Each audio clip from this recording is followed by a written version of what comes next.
Hello,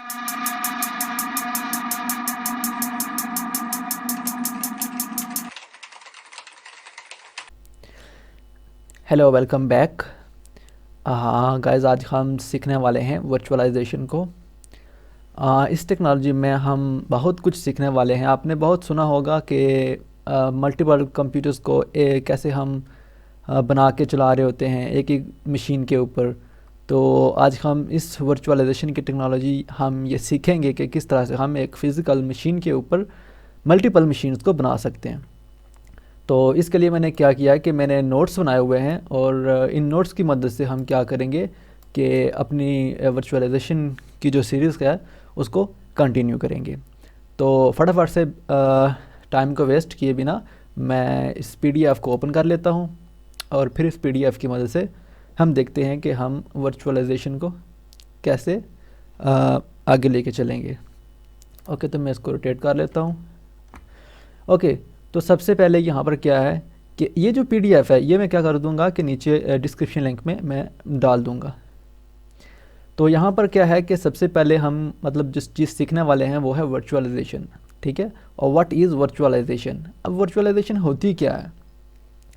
तो virtualization is a technology that help us to install different operating systems on a hardware, ठीक है। तो पहले मैं ये चीज़ आपको क्लियर कर दूं कि हार्डवेयर इसका क्या मतलब है। देखो, जब हम कोई मशीन बनाते हैं, लाइक कोई कंप्यूटर बनाते हैं, कोई सर्वर बनाते हैं या कोई भी मशीन बनाते हैं, तो हम क्या करते हैं कि हम उसका हार्डवेयर परचेज करते हैं, ठीक है।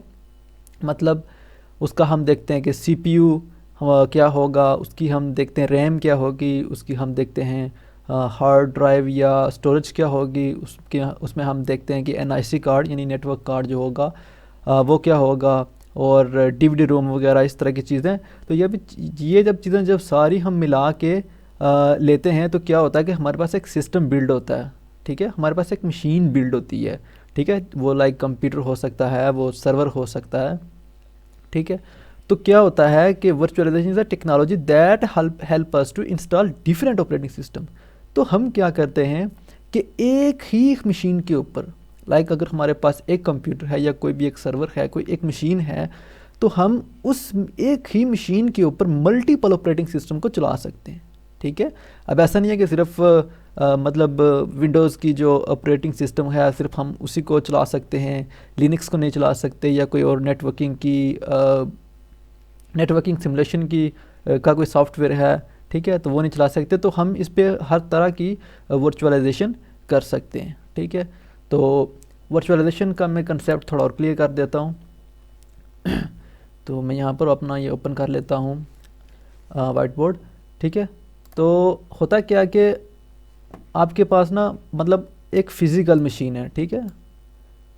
आपके पास ये फ़िज़िकल मशीन है, आपकी ये जो मशीन है, मान लीजिए i7 है, ठीक है, या इसमें हाँ i7 है, और जनरेशन कुछ भी हो सकती है, और इसमें 16 GB हमारे पास क्या लगी हुई है, रैम। मुझे पता है राइटिंग अच्छी नहीं है, बहरहाल कोई नहीं, मैं जस्ट कंसेप्ट को क्लियर करूँगा, ठीक है। तो आपने ये एक सिस्टम परचेज़ कर लिया,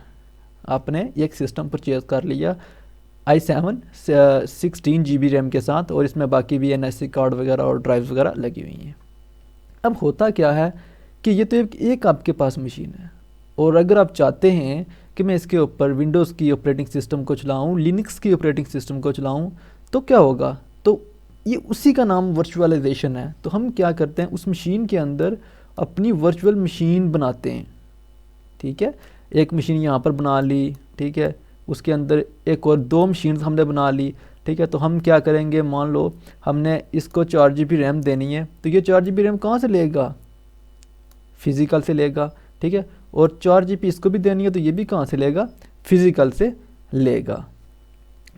ओके, अब होता ऐसा है कि मान लीजिए ये हमारे पास एक फ़िज़िकल मशीन है जिसमें ये हमारे पास क्या, यहाँ पर CPU लगा हुआ है, उसके अलावा हमारा उसमें रैम लगी हुई है, और उसके बाद हमारा जो है उसमें NIC कार्ड लगा हुआ है यानी नेटवर्क अडाप्टर, और उसके अलावा हमारे पास एक हार्ड ड्राइव लगी हुई है, ठीक है। और हमारे पास एक डीवीडी रूम लगा हुआ है। ठीक है, ये हमारे पास कंपोनेंट है और ये कहाँ पर है, ये हमारे पास फिज़िकल मशीन के ऊपर है। ठीक है, अब होता क्या है कि हमारे पास एक टेक्नोलॉजी होती है हाइपरवाइज़र की। ठीक है, हमारे पास एक टेक्नोलॉजी है हाइपरवाइज़र की। वो टेक्नोलॉजी हमारी हेल्प करती है वर्चुअल मशीन्स बनाने में। ठीक है, तो हम मान लीजिए कि एक वर्चुअल मशीन बनाते हैं। ठीक है, हम लाइक एक विंडोज़ का ऑपरेटिंग सिस्टम इंस्टॉल करना है, तो ये क्या करेगा, इसके अंदर भी जो सीपीयू है, जो रैम है, जो एनआईसी कार्ड है, जो हार्ड डिस्क है, जो हमारे पास डीवीडी रूम है, ये क्या करेगा, ये जो सीपीयू है, ये सीपीयू कहाँ से लेगा, यहाँ से लेगा, फिज़िकल मशीन से लेगा। ठीक है, और इसको जितनी रैम चाहिए, हम जो इसको रैम देंगे अपनी वर्चुअल मशीन को, तो वो रैम कहाँ से लेगी, वो यहाँ से इस वाली रैम से लेगी। ठीक है, उसके अलावा एनआईसी कार्ड कहाँ से लेगी, एनआईसी कार्ड यहाँ से कनेक्ट करेगी।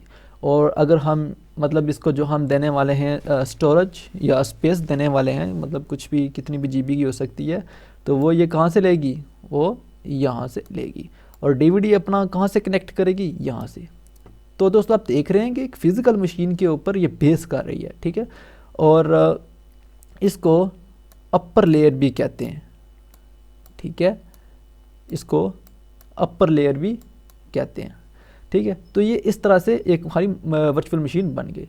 अब हमने एक और वर्चुअल मशीन बनानी है। ठीक है, तो सेम एज जैसे हमने नीचे वाली बनाई है वैसी ही ऊपर वाली होनी है। ठीक है, तो ये सीपीयू कहाँ से लेगी, ये भी यानी बेस मशीन से लेगी, और ये जो रैम लेने वाली है ये भी बेस मशीन से।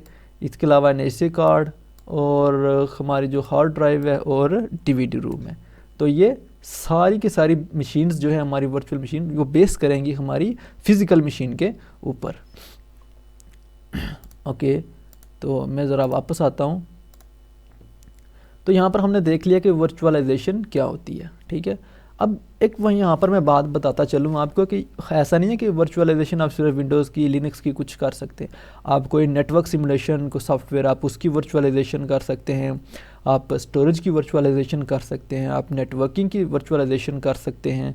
ठीक है, तो मतलब ऐप्स की वर्चुअलाइजेशन कर सकते हैं। मतलब इस टेक्नोलॉजी को यूज़ में लाते हुए मतलब हम तरह तरह के काम कर सकते हैं। ठीक है, ओके।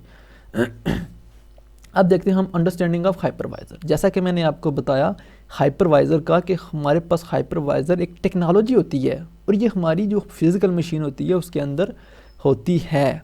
ये टेक्नोलॉजी क्या करती है, हम मदद करती है हमें वर्चुअल मशीन्स को बनाने में।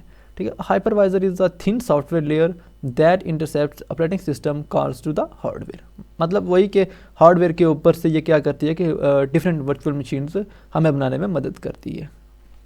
ओके, यहाँ तक हमें पता लग गया कि वर्चुअलाइजेशन होती क्या है और हम करते क्यों हैं। ठीक है, अब मान लीजिए कि आपके पास एक रूम, छोटा सा रूम है जिसमें एक कंप्यूटर रखने की जगह, या आपके पास एक टेबल है जिसके ऊपर आप एक कंप्यूटर रख सकते हैं। ठीक है, और आपको चाहिए 3 कंप्यूटर्स, मतलब लिनक्स का एक आपके पास ऑपरेटिंग सिस्टम चाहिए, विंडोज़ का चाहिए, कोई सर्वर आपने इंस्टॉल करना है वो चाहिए, या कोई आपने नेटवर्किंग के लिए कोई सिमुलेशन बना रखा तो आपको वो चलाना है। तो आप क्या करेंगे, क्या आप 3-4 कंप्यूटर परचेज़ करेंगे? No, never. तो आप क्या करेंगे कि आप अपनी एक ही मशीन, मतलब जो बेस मशीन लेंगे वो अच्छी मशीन लेंगे। ठीक है, जिसके जो कंपोनेंट्स हैं वो अच्छे होंगे। तो फिर उसकी मदद से उसी एक बेस मशीन के ऊपर आप मल्टीपल जो ऑपरेटिंग सिस्टम्स हैं उनको इंस्टॉल कर सकते हैं। ओके, तो यहाँ पर इसकी टाइप्स हैं। ये जो होती है हमारे पास वर्चुअलाइजेशन, ये 2 तरह की होती है। ठीक है, नंबर 1 पे है हमारे पास बेयर मेटल हाइपरवाइज़र, और नंबर 2 पे होस्टेड हाइपरवाइज़र या वर्चुअलाइजेशन। अब इन दोनों का क्या मतलब है, देखो इन दोनों का मतलब ये है, जो होती है हमारे पास बेयर मेटल हाइपरवाइज़र। ठीक है, इसका क्या काम होता है, मैं ज़रा ओपन करता हूँ। अब बेयर मेटल का ये काम होता है कि आप मान लो आपने फिज़िकल मशीन आपने ली है। ठीक है, तो आप क्या करोगे, आपके पास एक वर्चुअलाइजेशन का एक सॉफ्टवेयर होगा, यानी कि ऑपरेटिंग सिस्टम होगा। अब क्या करोगे, इस पूरी मशीन के ऊपर, यानी कि जैसा हम करते हैं ना, विंडोज़ इंस्टॉल करते हैं किसी सिस्टम के ऊपर, या कोई लिनक्स का ऑपरेटिंग सिस्टम करते हैं, तो सेम एज आप क्या करेंगे, वो सॉफ्टवेयर इस पूरी मशीन के ऊपर इंस्टॉल कर देंगे। ठीक है, इस पूरी मशीन के ऊपर इंस्टॉल कर देंगे और ये मशीन क्या करेगी, आपको एक आईपी एड्रेस दे देगी, यूज़र नेम और पासवर्ड दे देगी। ठीक है, और क्या करेंगे आप, एक मतलब यूज़र बैठे हैं साइड पे क्लाइंट, तो आप इस पूरी मशीन को ना इस सिस्टम से कनेक्ट करके कंट्रोल करेंगे। मेरी बात समझ रहे हैं आप, मैं क्या कहना चाह रहा हूँ? मैं ये कहना चाह रहा हूँ कि आप फिज़िकल मशीन के ऊपर ऑपरेटिंग सिस्टम पूरे का पूरा इंस्टॉल करेंगे और उस मशीन को आप चूँकि ग्राफिकली एक्सेस नहीं कर सकते, तो वो सिर्फ आपको यहाँ पर एक आईपी एड्रेस, आपका यूज़र नेम और पासवर्ड देगा और आप क्या करेंगे एज अ क्लाइंट इसको यहाँ से लॉगिन करेंगे ग्राफिकली। ठीक है, और इसी के अंदर से आप क्लाइंट के अंदर से ही इसमें डिफरेंट मशीन बना सकते हैं वर्चुअल, इसकी स्टोरेज को कंट्रोल कर सकते हैं, नेटवर्किंग को कंट्रोल कर सकते हैं। ठीक है, तो मतलब बहुत ज़्यादा ह्यूज इसकी जो है ना टेक्नोलॉजीज़ है जो हम मतलब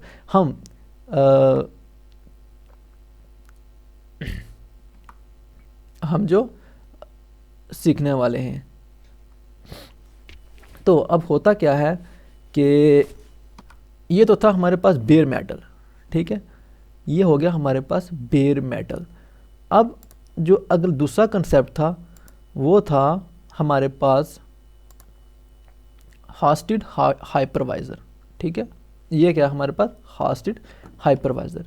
तो ज़रा अब इसको देखते हैं कि होस्टेड हाइपरवाइज़र क्या होता है। तो होस्टेड हाइपरवाइज़र क्या होता है, ये एक एप्लीकेशन बेस्ड सॉफ्टवेयर होता है। मतलब आपके पास एक कंप्यूटर है लाइक, ठीक है, आप इसके ऊपर विंडोज़ का कोई ऑपरेटिंग सिस्टम चला रहे हैं। ठीक है, आप मतलब आपके पास एक पर्सनल कंप्यूटर या लैपटॉप है जिसके ऊपर आप क्या कर रहे हैं, विंडोज़ का ऑपरेटिंग सिस्टम चला रहे हैं। तो क्या होगा कि आप इसके अंदर रहते हुए एक एप्लीकेशन इंस्टॉल करेंगे।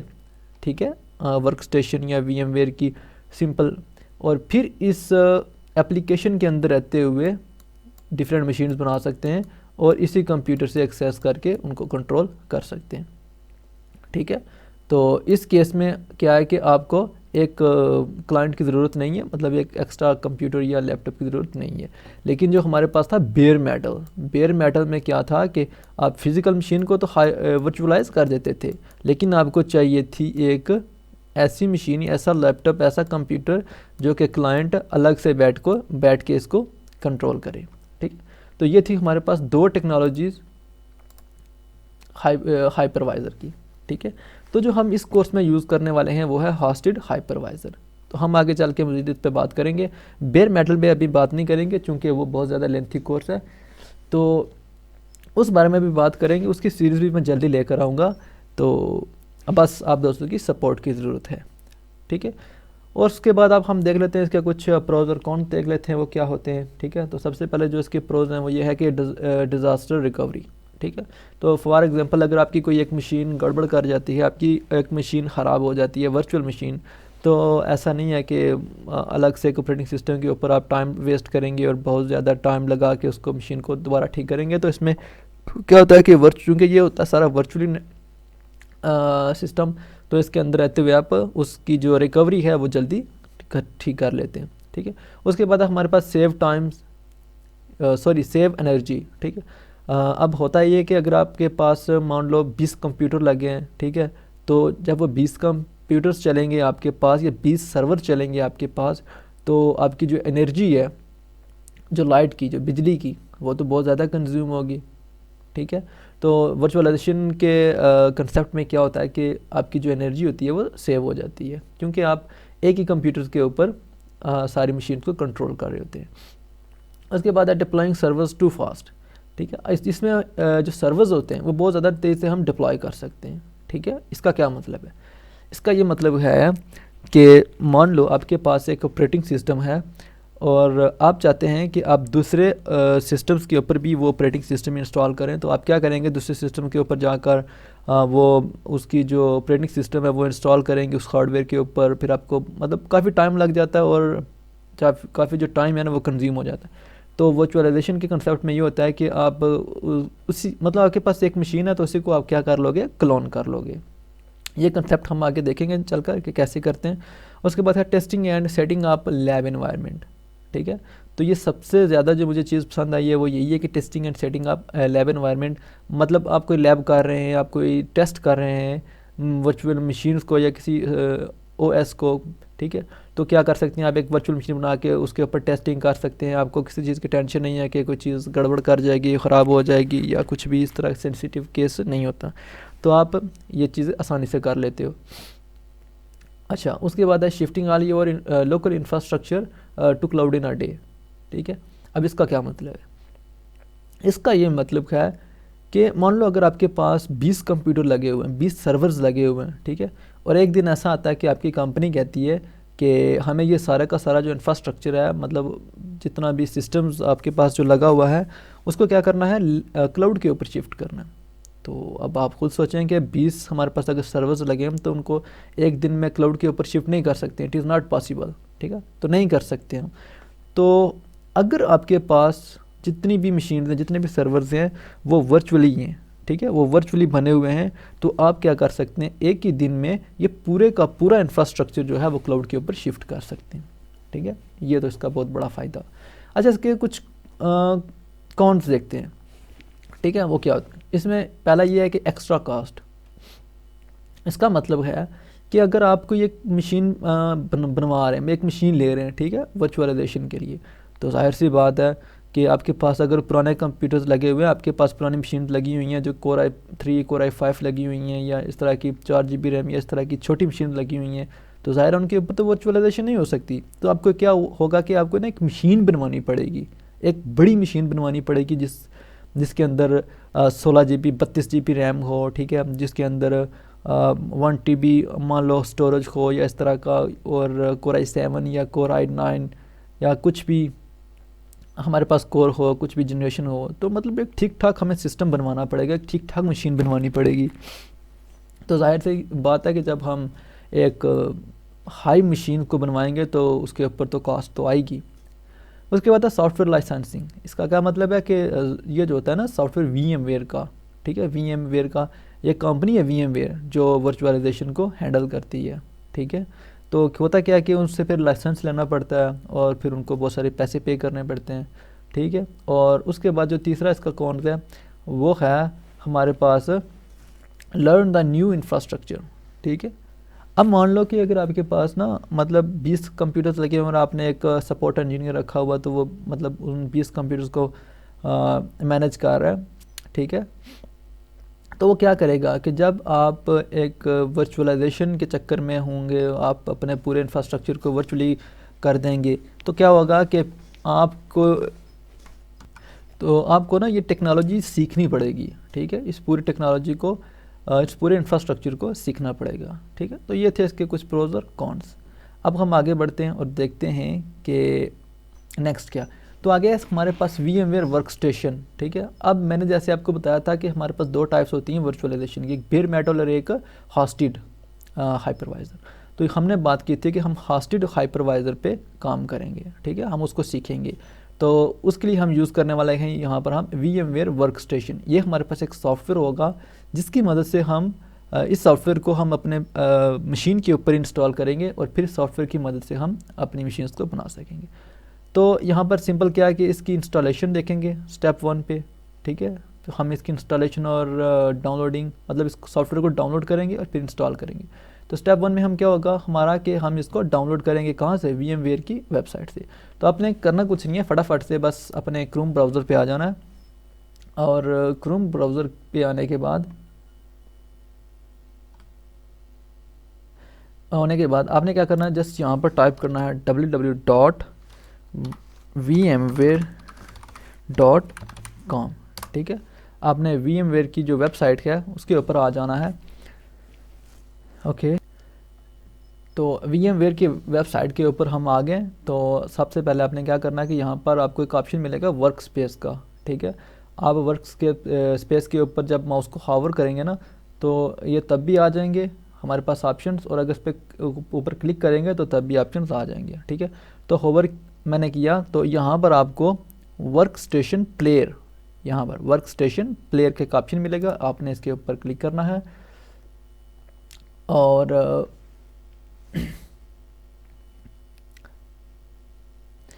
ओके, तो यहाँ पर ये अगला पेज आ गया हमारे पास।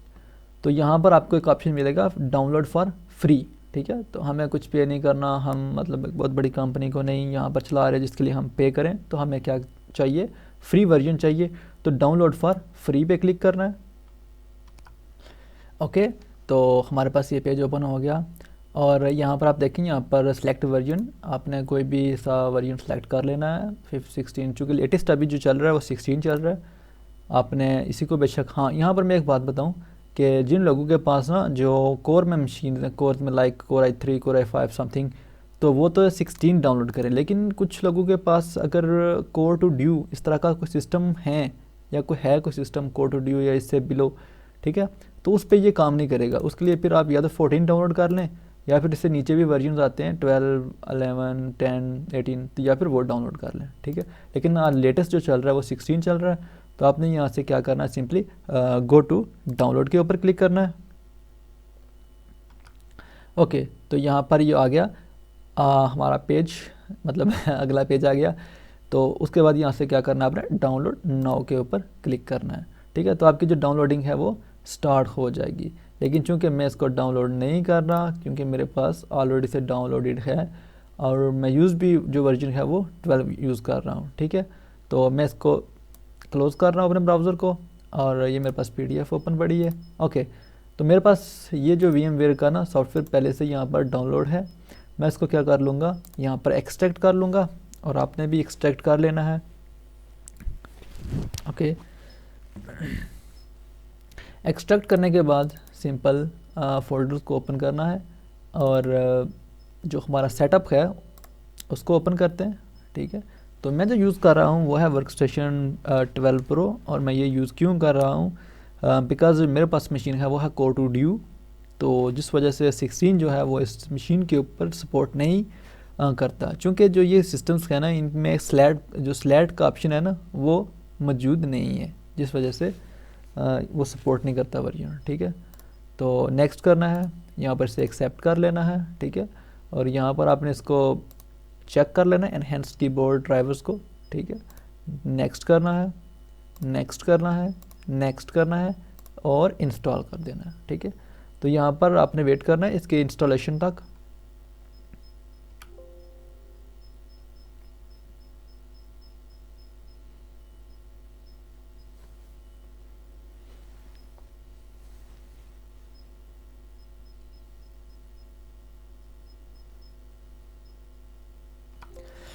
ओके, तो ये हमारा हो गया।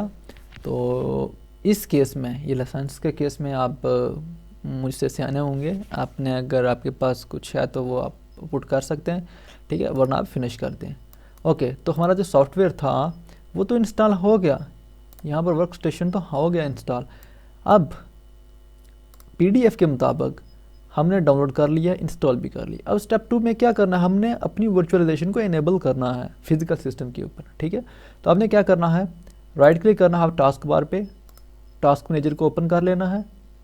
ठीक है, मोर के ऑप्शन पे जाना है, परफॉर्मेंस पे क्लिक करना है। ठीक है, तो आप यहाँ पर देखेंगे वर्चुअलाइजेशन, और यहाँ पर आप देखेंगे इसका स्टेटस डिसेबल आ रहा है। ठीक है, तो हमने इसको क्या करना है, इनेबल करना है। अगर हम इसको इनेबल नहीं करेंगे, ठीक है, तो हम वर्चुअलाइजेशन नहीं कर सकते, मशीन से नहीं बना सकते। ठीक, तो इसको हम कैसे ओपन करेंगे, तो उसके लिए फिर मुझे ये सिस्टम बंद करना पड़ेगा, और वो हमें कहाँ से, बायोस के अंदर से करना पड़ेगा। ठीक है, तो मैं फटाफट से इसको रीस्टार्ट करता हूँ, और हम अपनी चलते हैं बायोस के अंदर। तो मैं इसको रीस्टार्ट कर रहा हूँ। ओके, तो मैं अपने फ़ोन के ऊपर आ गया हूँ, और हम अपने जो सिस्टम है, हमारा जो सिस्टम, उसको हम रीस्टार्ट कर रहे हैं। क्योंकि जो हमारी वर्चुअलाइजेशन की टेक्नोलॉजी है उसको हमने इनेबल करना है बायोस के अंदर से। ओके, तो यहाँ पर आपने कोई की प्रेस करना है, लाइक आपके डिफरेंट कीज हो सकते हैं बायोस में जाने के लिए। कुछ लोगों के होते हैं F1, कुछ के F2, कुछ के F8, कुछ के F12, कुछ के F9, अब कुछ के एस्केप भी होते हैं। तो आपने उस चीज़ का ध्यान रखना है। आपका जो भी की हो आपने वो प्रेस करना है। मेरा F2 है और मैं F2 से बायोस के अंदर जा रहा हूँ। ठीक है, आपने सिंपली बायोस के अंदर आ जाना है।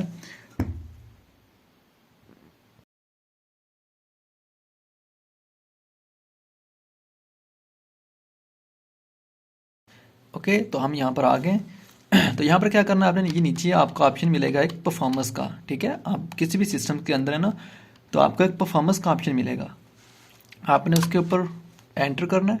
ठीक है, आपको नीचे यहाँ पर वर्चुअलाइजेशन टेक्नोलॉजी का जो है वो आपको ऑप्शन मिल जाएगा। ठीक है, आपने उसके ऊपर एंटर करना है और इसको क्या कर देना है, ऑन करना है। फिर नीचे आना है VT फॉर डायरेक्ट IO, इसके ऊपर भी क्लिक करना है और इसे भी ऑन कर लेना है। ठीक है, और फिर क्या करना है, इसको सेव और एग्जिट कर लेना है। ओके गाइस, तो हमने अपनी जो वर्चुअलाइजेशन की टेक्नोलॉजी थी वो हमने बायोस से इनेबल कर ली है। ओके, तो अब आपने क्या करना है, राइट क्लिक करके टास्क मैनेजर पे जाना है और वहाँ पर चेक करना है कि क्या हमारी जो वर्चुअलाइजेशन जो हमने इनेबल की है क्या वो हुई है कि नहीं। तो परफॉर्मेंस पे आके आप यहाँ पर चेक कर सकते हैं कि जो हमारी वर्चुअलाइजेशन थी वो इनेबल हो चुकी है। ठीक है, तो यहाँ तक हमारा काम हुआ ख़त्म। अब हम किसी भी तरह की वर्चुअलाइजेशन कर सकते हैं। ठीक है, तो मैं अपने जो नोट्स थे वो उनको ज़रा ओपन कर लेता हूँ और फिर देखता हूँ कि हम आगे जो स्टेप था वो कौन सा करने वाले हैं। ठीक है, तो ओके, तो नोट्स के मुताबिक हमने स्टेप 2 में क्या करना था, एनेबल करना था वर्चुअलाइजेशन को फ्रॉम फिज़िकल सिस्टम से, वो हमने कर दिया। अब हम अपनी पहली वर्चुअल मशीन बनाएंगे। ठीक है, अपनी पहली वर्चुअल मशीन बनाएंगे और उसके लिए आपने VMware वर्कस्टेशन को ओपन कर लेना है।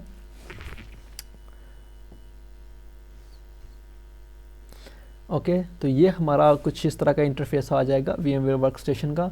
तो यहाँ पर फ्रंट में होम पेज के अंदर आपको ये 4 ऑप्शन मिलेंगे, create a new virtual machine, open a virtual machine और connect to a remote server और connect to a VMware vCloud Air। ठीक है, अब मैं इन 4 ऑप्शंस को ना थोड़ा ब्रीफ कर देता हूँ।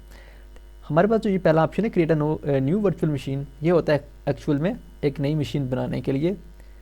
ये है हमारे पास, अगर हमारे पास कोई वर्चुअल मशीन बनी हुई है पहले से मशीन के अंदर, हमारे सिस्टम के अंदर, तो उसको ओपन करने के लिए।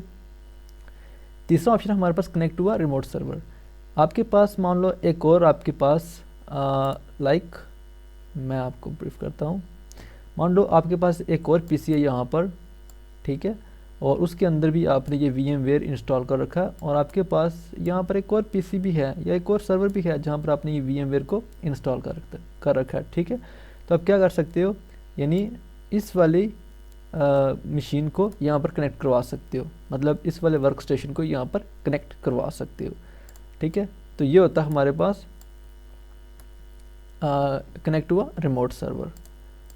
उसके बाद हमारे पास चौथा ऑप्शन कनेक्ट हुआ VMware vCloud Air। इसका क्या मतलब, इसका मतलब ये है कि अगर आपने कोई VMware से क्लाउड स्टोरेज ले रखी है या वहाँ पर आपने क्लाउड का सेटअप ले रखा है तो आप वहाँ पर कनेक्ट करवा सकते हैं। ठीक है, तो ये 4 ऑप्शन हो गए। ओके, यहाँ पर मेरे पास कुछ पहले से ये मशीन बनी पड़ी थी, मैं इनको रिमूव कर देता हूँ। Okay, now that's okay. Okay, तो हमने अपनी पहली वर्चुअल मशीन बनानी है, तो 2 तरीके बनाने के, या तो आप इस ऑप्शन पे क्लिक करके यहाँ से बना सकते हैं या फिर आप फाइल के ऊपर क्लिक करके न्यू वर्चुअल मशीन वहाँ से भी बना सकते हैं। ठीक है, तो दोनों सेम है, कोई डिफरेंस नहीं है। इसके ऊपर क्लिक कीजिएगा, यहाँ पर इंटरफेस आ जाएगा न्यू वर्चुअल मशीन विजार्ड का। हमने यहाँ पर कस्टम इसको करना है। ठीक है, टिपिकल भी कर सकते हैं। टिपिकल में ये होता है कि ज़्यादा जो हमारे पास फीचर्स होते हैं या ऑप्शन होते हैं वो नहीं मिलते। ठीक है, तो हम कस्टम रख के अपनी कस्टमाइजेशन के हिसाब से वर्चुअल मशीन को बनाएंगे। ओके, तो कस्टम रख के नेक्स्ट करेंगे। अच्छा, यहाँ से आपने ना आपकी जो कंपैटिबिलिटी है वो चेक कर लेनी है। ठीक है, मेरे पास अभी जो वर्क स्टेशन है वो वर्जन 12 है तो मैं इसको 12 रखूँ। आपके पास जो भी हो आप वही रखें, मतलब 16 है तो 16 रखें। ठीक है, उसके बाद नेक्स्ट कीजिएगा। यहाँ पर ये 3 ऑप्शन मिलेंगे आपको। ठीक है, इंस्टॉल फ्रॉम, आपको पता है जब हम किसी OS को इंस्टॉल करते हैं किसी सिस्टम के ऊपर तो होता क्या है कि हम कुछ CD लगा कर करते हैं। ठीक है, ड्राइव के अंदर या तो CD लगा कर करते हैं या हमारे पास किसी फ्लैश में बूट हुई पड़ी होती है या हम वहाँ से करते हैं। तो यहाँ पर भी बिल्कुल सेम ऐसा ही सीन है कोई। ठीक है। पहला ऑप्शन है इंस्टॉलर डिस्क के, मतलब किसी कोई आपकी सीडी है आपकी डली हुई फिजिकल मशीन के अंदर, तो देखो यहाँ पर इसने कनेक्ट करवा ली है, वर्चुअल मशीन है, तो या तो उससे कर लें, या फिर आपके पास एक दूसरा ऑप्शन है installer disc image file ISO। या आपके पास कोई ISO इमेज पड़ी हुई है किसी OS की, ठीक है, तो आप वहाँ से करवा सकते हैं। तो बेसिकली हम जो यूज़ करते हैं वो ISO इमेज ही यूज़ करते हैं किसी OS को इंस्टॉल करने के लिए, ठीक है। तो इस ऑप्शन को यूज़ करेंगे। और तीसरा है I will install the operating system later, कि हम जो हमारा ऑपरेटिंग सिस्टम है उसको बाद में इंस्टॉल करेंगे, ठीक है। तो इन तीनों में से कुछ भी कर लेना आपने एज़ पर रिक्वायरमेंट। तो मैं तो रिकमेंड करता हूँ कि I will install operating system later, ठीक है। तो ऑपरेटिंग सिस्टम को हम लेटर में इंस्टॉल करेंगे, उसके बाद नेक्स्ट करेंगे। ओके, यहाँ पर मल्टीपल ऑप्शंस हमारे पास अवेलेबल हैं, लाइक माइक्रोसॉफ्ट विंडोज़। अगर हमने माइक्रोसॉफ्ट की कोई विंडोज़ करनी है, कोई सर्वर्स करना है, ठीक है, तो सर्वर या विंडोज़ के लिए तो फिर हम माइक्रोसॉफ्ट विंडोज़ को सिलेक्ट करेंगे और यहाँ से वर्जन हमें जो भी चाहिए, विंडो 10 चाहिए, विंडो 8, विंडो 7, विंडो विस्टा, ठीक है, विंडो सर्वर 2016, 12, 8, 3, आपके पास विंडो सर्वर 2000, उसके अलावा विंडो मी 98, 95, 3.1, आप कुछ भी सिलेक्ट कर सकते हैं, ठीक है। और अगर आपने कोई लिनक्स का सॉफ्टवेयर, मतलब लिनक्स का OS इंस्टॉल करना है, तो लिनक्स के ऊपर क्लिक करें और वर्जन आप कुछ कोई सा सिलेक्ट कर सकते हैं, रेड हैट और एकल कर सकते हैं, ठीक है, सुसे कर सकते हैं, सनजावा कर सकते हैं, कुछ भी कर सकते हैं, उबुंटू कर सकते हैं। अगर आपके पास कोई नेटवेयर का कोई सॉफ्टवेयर है, आप उसके OS को चलाना चाह रहे हैं, ठीक है, तो आप उसको सिलेक्ट कीजिएगा। अगर आपके पास कोई सोलरिस का कोई सॉफ्टवेयर है, आप उसको चलाना चाह रहे हैं, तो उसको सिलेक्ट करें। अगर आप कोई VMware ESXi चला रहे हैं, ठीक है, अब यहाँ पर देखो ये जो ऑप्शन है VMware ESX, ये ESXi 6, ESX5, ठीक है, और 4, ये हमारे पास है बेयर मेटल, ठीक है। बेयर मेटल हमने पढ़े थे ना, टाइप्स वर्चुअलाइजेशन की 2 टाइप्स होती हैं, बेयर मेटल और होस्टेड हाइपरवाइजर। तो ये बेयर मेटल के लिए होता है, ठीक है। हम बेयर मेटल में ये क्या होता है कि ISO इमेज पूरी लगाते हैं, मतलब जो पूरा OS होता है वो सिस्टम के ऊपर इंस्टॉल करते हैं, ठीक है। तो हम यहाँ पर भी वो करवा सकते हैं, क्योंकि हमारे पास एक वर्चुअल मशीन है, मतलब एक हम कंप्यूटर बना रहे हैं वर्चुअल, तो उसके उस पूरे कंप्यूटर को यहाँ पर हम वो बेयर मेटल जो सॉफ्टवेयर हमारा जो था वर्चुअलाइजेशन का मेथड या टेक्निक, वो हम यहाँ पर से कर सकते हैं। और अगर इसके अलावा अगर आपके पास कुछ और है, ठीक है, ये सब चीज़ें नहीं है, कुछ और है, तो आप यहाँ से अदर पे कर सकते हैं। तो मैं फ़िलहाल क्या कर रहा हूँ, मेरे पास है विंडोज सर्वर 2019 की ISO इमेज पड़ी हुई है, ठीक है। तो मैं यहाँ पर विंडोज सर्वर 2016 रख रहा हूँ, ठीक है, नेक्स्ट करूँगा। अच्छा, यहाँ पर सबसे पहले आपने क्या करना है, नेम देना है अपनी वर्चुअल मशीन को, कोई सा भी नाम दे सकते हैं, इट्स नॉट नेसेसरी, ठीक है। ओके, उसके बाद नीचे लोकेशन है। अच्छा, यहाँ पर ये चीज़ ध्यान रखनी है कि आपने कहाँ पर वर्चुअल मशीन को इंस्टॉल करना है, ठीक है। तो ब्राउज़ के ऊपर क्लिक करें, ठीक है। तो मैंने क्या किया हुआ है कि एक अलग से जो है ना पार्टीशन वो डेडिकेट की हुई है वर्चुअलाइजेशन के लिए, ठीक है। तो ये मेरी वो है पार्टीशन जो मैंने डेडिकेट की है। अब यहाँ पर मैं एक फ़ोल्डर बनाऊँगा और इसका नाम रखूँगा विंडोज़ सर्वर 2016, कि मैंने ये वाली ISO इमेज यहाँ पर लगा रखी है, मतलब ये वाला मैं OS इंस्टॉल करना चाह रहा हूँ, ठीक है। ओके किया, नेक्स्ट, यहाँ पर बायो रहने दें, नेक्स्ट। ओके, यहाँ पर नंबर ऑफ़ प्रोसेसर और नंबर ऑफ़ कोर पर प्रोसेसर, यहाँ पर आप मतलब आप कितने प्रोसेसर लगा रहे हैं एक मशीन को, ठीक है, वो आप यहाँ पर चूज़ कर सकते हैं, 1, 2, ठीक है। जितनी हैवी मशीन होगी उतने हैवी हम प्रोसेसर लगा सकते हैं। तो मैं यहाँ पर 1 प्रोसेसर लगा रहा हूँ और नंबर ऑफ़ कोर्स भी 1 ही रख रहा हूँ, नेक्स्ट। ओके, अब हमारे पास यहाँ पर आ गया मेमोरी एलोकेशन, मतलब हम इस वर्चुअल मशीन को कितनी मेमोरी दे सकते हैं, ठीक है, रैम कितनी दे सकते हैं। तो हम यहाँ पर या तो टाइप करें यहाँ पर कि लाइक से 2000 के MB देनी है, ठीक है, मतलब 2 GB के करीब देनी है, या फिर हम यहाँ से इसको पकड़ के स्क्रॉल करके भी हम थोड़ी या ज़्यादा कर सकते हैं, ठीक है। तो हमें जितनी भी देनी हो हम यहाँ से दे सकते हैं। तो चूँकि मैंने यहाँ पर क्या करना है कि जो OS है वो इंस्टॉल करना है मशीन के ऊपर, तो मैं यहाँ पर रैम ज़्यादा दे रहा हूँ इसको, ठीक है, लाइक 4 GB दे देता हूँ। इससे होगा क्या कि मेरी जो वर्चुअल मशीन है वो जल्दी इंस्टॉल हो जाएगी, ठीक है। 4 GB देने के बाद नेक्स्ट करूँगा। ओके, यहाँ पर 3 ऑप्शन है हमारे पास, नेटवर्क है, नेटवर्क टाइप आ गया यहाँ पर, यहाँ पर पहला ऑप्शन है use bridge network, second option है use network address translation NAT, और तीसरा है यूज़ होस्ट ओनली नेटवर्क की। ओके, और चौथा ऑप्शन है do not use a network connection. मैं यहाँ पर चीज़ को ज़रा ब्रीफ कर देता हूँ, ठीक है, कि ब्रिज क्या होता है, नेट क्या होता है, ठीक है। तो सबसे पहले हम पहले वाले कंसेप्ट को देखते हैं कि हमारे पास जो है ब्रिज क्या होता है, ठीक है। ओके, तो ब्रिज ये इस केस में ये होता है कि मान लो आपके पास ये है, आपके पास जो बेस मशीन जो फिजिकल मशीन है, ठीक है, उसमें यहाँ पर एक एनआईसी कार्ड लगा हुआ है, ठीक है, जिसका आईपी एड्रेस का 1.1.1.1, ठीक है। आपने क्या किया कि इस मशीन के अंदर एक वर्चुअल मशीन आपने बनाई है, ठीक है, 2 बनाई है, इवन मतलब कुछ भी बना सकते हैं, कितनी मशीन्स आपकी हो सकती हैं, ठीक है। तो इस केस में ये क्या होता है कि ये जो machine virtual machine IP address लेगी, वे ये कहाँ से लेगी, ये फिजिकल मशीन से लेगी।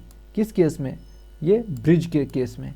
कहाँ से आईपी एड्रेस लेगी, फिजिकल से, मतलब आपने यहाँ पर 1.1.1 ले रखा DHCP से या स्टैटिकली, तो ये मशीन भी यहाँ से आईपी एड्रेस लेगी 1.1.1.2, इस तरह से आईपी लेगी इस रेंज में।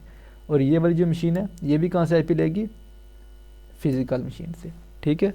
तो ये है हमारे पास ब्रिज का कंसेप्ट। ओके, नेक्स्ट है हमारे पास वो है हमारे पास नेट।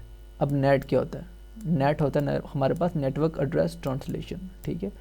इसका क्या चक्कर है, इसका चक्कर ये होता है कि मान लें आपके पास ये फिजिकल मशीन है, ठीक है, आपने यहाँ पर 2 वर्चुअल मशीन बना रखी हैं, ठीक है, और यहाँ पर आपका जो है वो एनआईसी कार्ड लगा हुआ है फिजिकल मशीन का, जिसका आईपी एड्रेस का 1.1.1.1। नेट जब करेंगे आप, मान लो आपने इस मशीन को नेट किया, इस मशीन को भी नेट किया, तो जब इनको नेट करेंगे, ठीक है, तो क्या होगा कि इनको अपनी रेंज का एड्रेस मिलेगा, जैसे कि 1.2. मतलब कुछ भी रैंडम आईपी एड्रेस मिलेगा, ठीक है, और इसको भी उस रेंज में कोई आईपी एड्रेस मिल जाएगा।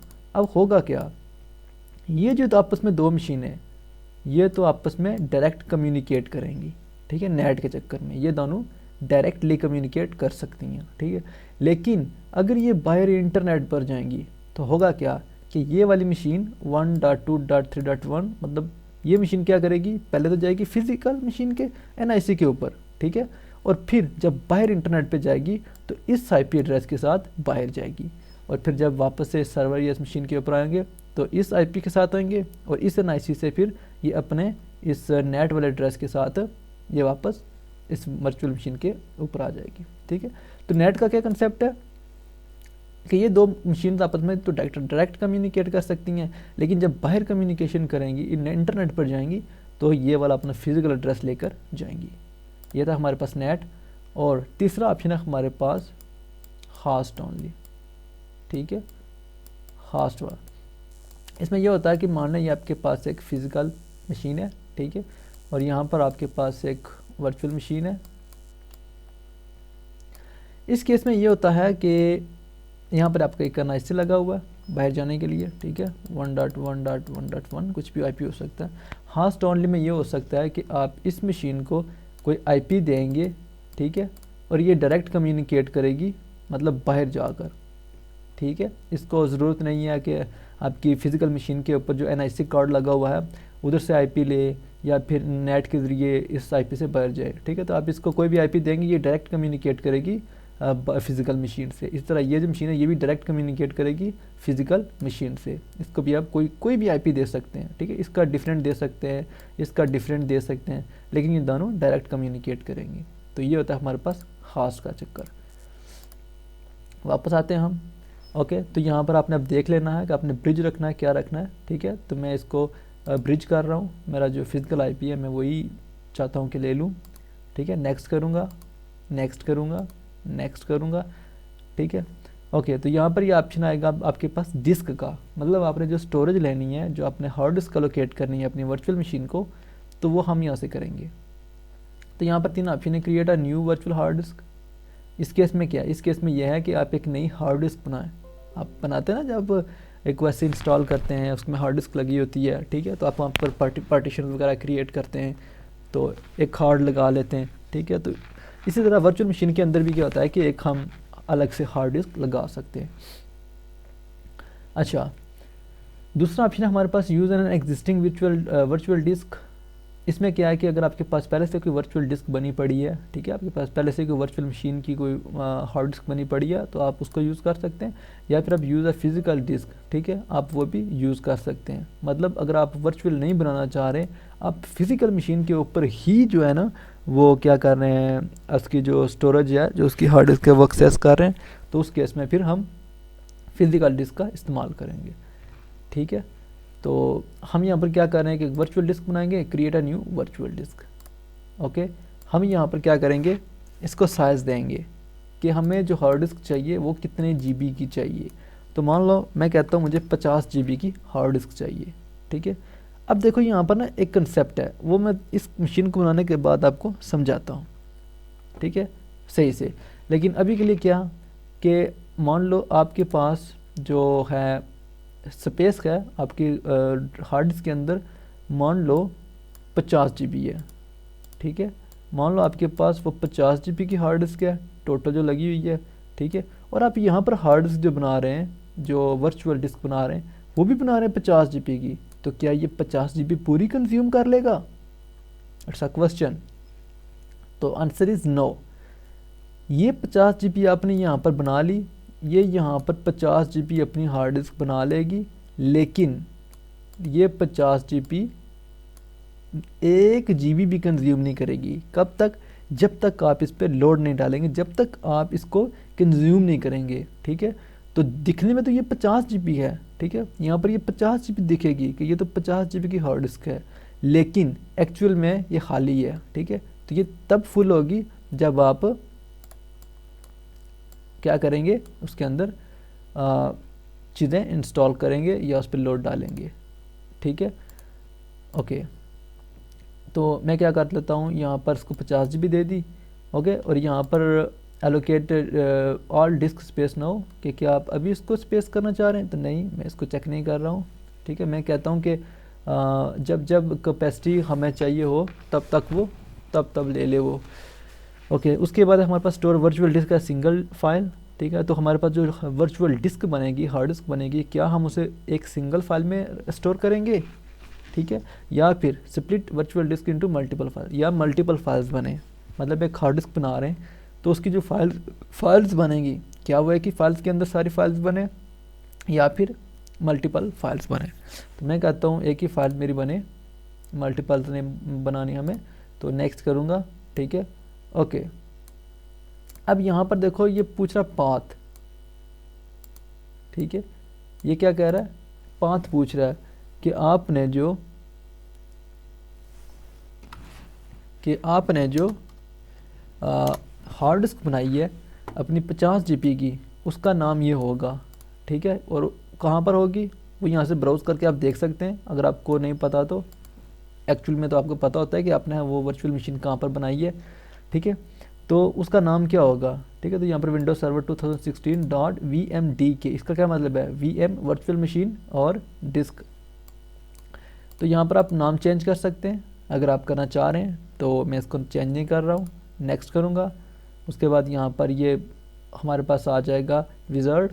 ठीक है, कि फिनिश के लिए कि आपने ये सर्वर बनाया है, उसकी लोकेशन यहाँ पर है, कौन सा वर्जन यूज़ कर रहे हैं, ठीक है, कौन सा ऑपरेटिंग सिस्टम यूज़ कर रहे हैं, हार्ड डिस्क आपने कितनी एलोकेट की है, मेमोरी आपने कितनी एलोकेट की है, आपका नेटवर्क किस टाइप का है, और आपका CD DVD रोम कनेक्टेड है। ठीक है, तो मैं यहाँ पर फिनिश करूँगा और हमारी यहाँ पर पहली मशीन जो है वो वर्चुअल मशीन बन चुकी है। ठीक है, यहाँ पर हमारे सारे ऑप्शन अवेलेबल्स हैं।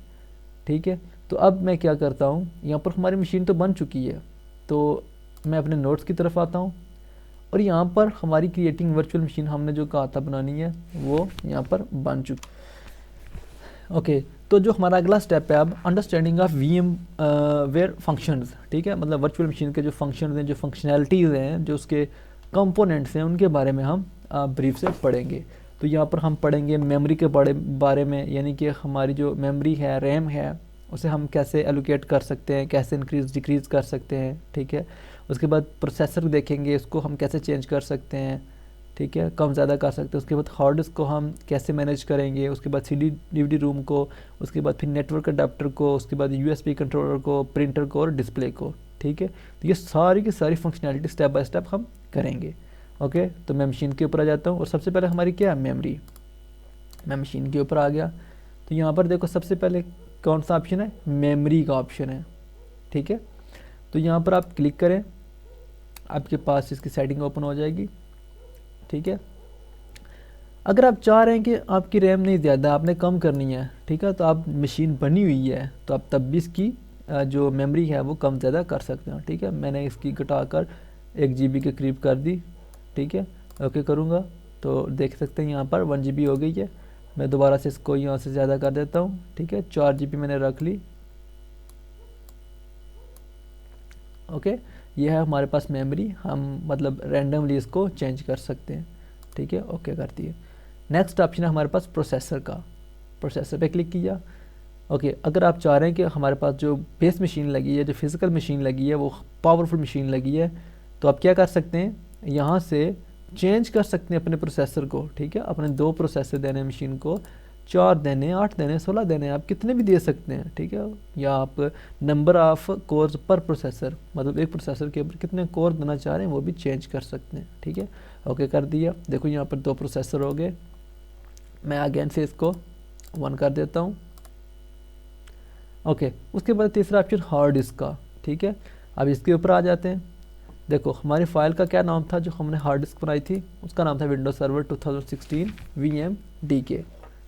ये हमारी हार्ड डिस्क का नाम है।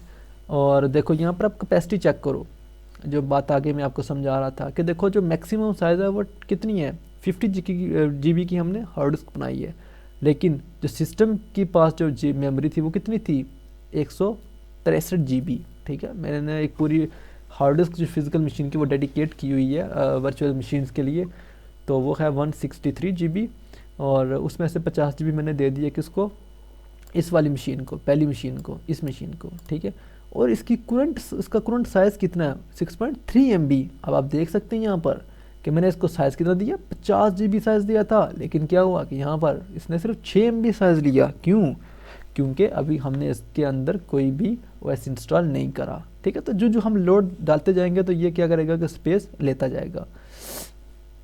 ओके, उसके बाद यहाँ पर ये कुछ ऑप्शन हैं मैप के, डिफ्रैगमेंट, एक्सपैंड, कम्पैक्ट। यहाँ पर हम देखते हैं सबसे पहले मैप। मैप क्या होता है, मैप ये होता है कि आपने जो भी एक हार्ड डिस्क बनाई है वो होती क्या है कि एक्चुअल में जो बात होती है कि मैंने यहाँ पर जो हार्ड डिस्क बनाई है इस वर्चुअल मशीन के लिए, यहाँ पर तो ये देख सकते हैं, यहाँ पर ये वाली ये हार्ड डिस्क बनी है यहाँ पर। अब मैं अगर इसको ओपन करूँ तो ये ओपन नहीं होगी। क्यों, क्योंकि ये तो वर्चुअल हार्ड डिस्क है।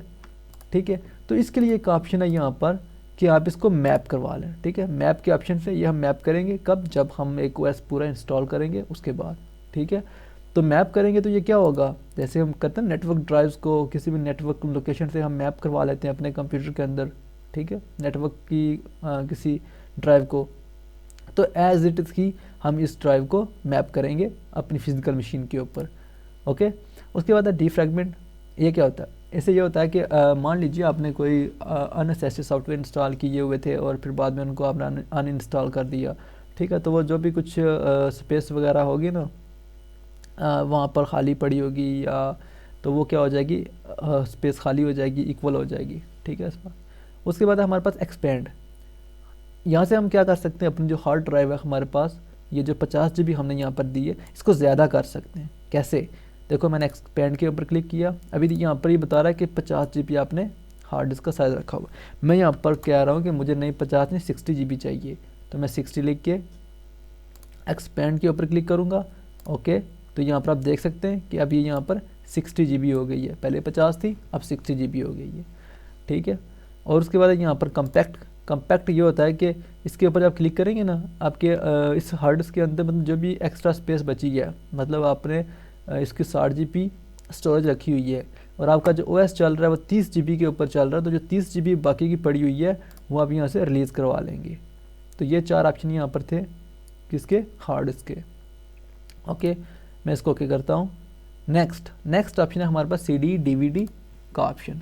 ओके, अब यहाँ पर हम ये चीज़ देखेंगे, यहाँ पर पहली बात तो ये है कि यहाँ पर आपने चेक कर लेना है कि ये कनेक्ट है। हाँ जी बिल्कुल कनेक्ट है। ओके, अब यहाँ पर देखना है कि आपने जो ओएस इंस्टॉल करना है, ठीक है, वो मतलब आपने ड्राइव से इंस्टॉल करना है, सीडी रोम या डीवीडी रोम से, या फिर आपने आईएसओ इमेज लगाना है। तो मैं आईएसओ इमेज लगा रहा हूँ, ठीक है। मेरे पास ये मल्टीपल इमेजेस पड़ी हुई हैं। ओके, तो मैं इसको ब्राउज़ करता हूँ और ये मेरे पास कुछ इमेजेस पड़ी हुई हैं अपने फिजिकल मशीन में। तो मैं यहाँ पर से क्या करता हूँ, विंडोज सर्वर 2019 को ले लेता हूँ, आईएसओ इमेजेस की सर्वर की। ओके, इसको लिया और मैंने ओके कर दिया। अब यहाँ पर आप देख सकते हैं, यहाँ पर जो CD DVD का ऑप्शन है, यहाँ पर उसका ऑप्शन आ गया आईएसओ इमेज का, कैफ के अंदर से मैंने इसको लिया। उसके बाद हमारा अगला ऑप्शन नेटवर्क अडाप्टर का, ठीक है। नेटवर्क अडाप्टर का मैंने आगे आपको ब्रीफ से बता दिया, ब्रिज के बारे में, नेट के बारे में और होस्ट होने के बारे में, ठीक है। तो आप ब्रिज रख सकते हैं, मतलब IP फिजिकल मशीन से ले नेट रख सकते हैं, आप कम्युनिकेशन करवा सकते हैं दोनों VMs के दरमियान, ठीक है। उसके अलावा होस्ट नेट और होस्ट आप रख सकते हैं, एक प्राइवेट नेटवर्क बना सकते हैं सिर्फ होस्ट के साथ और वर्चुअल मशीन के साथ, या फिर आपने अगर खुद से कोई वर्चुअल स्विच बनाया हुआ है तो आप इस मशीन को उस स्विच में डाल सकते हैं, ठीक है। तो मैंने इसको ब्रिज रखा। ओके ओके, तो नेक्स्ट ऑप्शन जो हमारे पास USB कंट्रोलर का है, तो यहाँ पर आप सिलेक्ट कर सकते हैं कि आपको USB कौन सी चाहिए, 2.0 चाहिए, 1.1 चाहिए या 3.0 चाहिए। तो मैंने यहाँ पर 3.0 रख दिया। ओके, नेक्स्ट हमारे पास ऑप्शन है प्रिंटर का, ठीक है, कि अगर हमने इस वर्चुअल मशीन के साथ प्रिंटर कनेक्ट करना है प्रिंटिंग के लिए तो हम वो भी कर सकते हैं, ठीक है।